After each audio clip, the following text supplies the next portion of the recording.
Tu veux que je te raconte l'histoire de l'entraîneur de pigeons voyageurs ? Ok, mais par contre, moi, je ne raconte mes histoires qu'aux enfants qui se lavent les dents. Alors attrape ta brosse à dents, ton dentifrice, et tu frottes, jusqu'à ce que l'histoire soit terminée. 3, 2, 1, 0. Est-ce que tu t'es déjà demandé comment nos ancêtres faisaient pour communiquer ? Ils s'envoyaient des SMS ? Ah non, les portables n'existaient pas. Alors peut-être des lettres ? Oui, ça peut, mais la poste n'était pas aussi efficace qu'aujourd'hui. Le messager, qui est vieux comme le monde, c'est le pigeon voyageur. Et oui, ces volatiles sont redoutables. Mais alors comment fonctionnent ces pigeons ? Eh bien, ils ont un excellent sens de l'orientation et sont super attachés à leur maître. On l'appelle un colombier.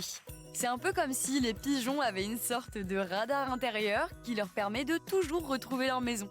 Et puis, ce sont des grands amoureux. Ils n'aiment pas rester éloignés trop longtemps de leur compagne et peuvent parcourir des centaines de kilomètres pour la retrouver. C'est trop mignon. Mathieu a un métier un peu particulier. Il est colombophile. Ça veut dire qu'il élève et qu'il entraîne des pigeons voyageurs pour les faire participer à des concours. Je vais te raconter son histoire dans un instant. Mais avant, j'ai une devinette pour toi. À ton avis, est-ce que les oiseaux ont des dents ?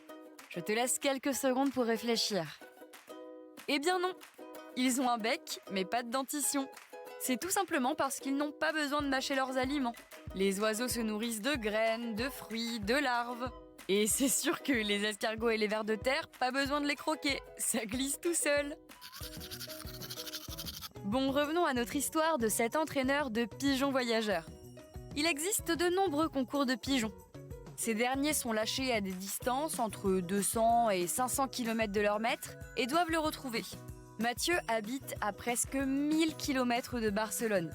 Et un matin, pour un concours, il a laissé ses pigeons dans cette grande ville au nord de l'Espagne. Le soir même, les pigeons étaient déjà de retour chez eux. Ils se sont empressés d'aller se nicher dans leur casier pour se reposer.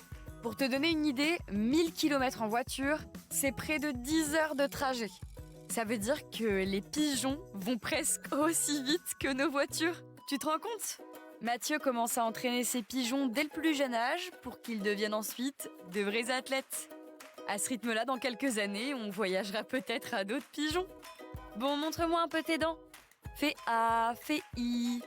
C'est pas mal ça, bien blanche comme il faut. Tant pis pour vous les caries. Allez maintenant, au lit.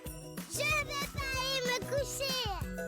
Retrouvez les épisodes des Dents et Dodo sur le site et l'application BFM TV et sur toutes les plateformes de streaming. Si cet épisode vous a plu, n'hésitez pas à lui donner une note, à vous abonner à la playlist et surtout à en parler autour de vous. C'est un podcast BFM TV.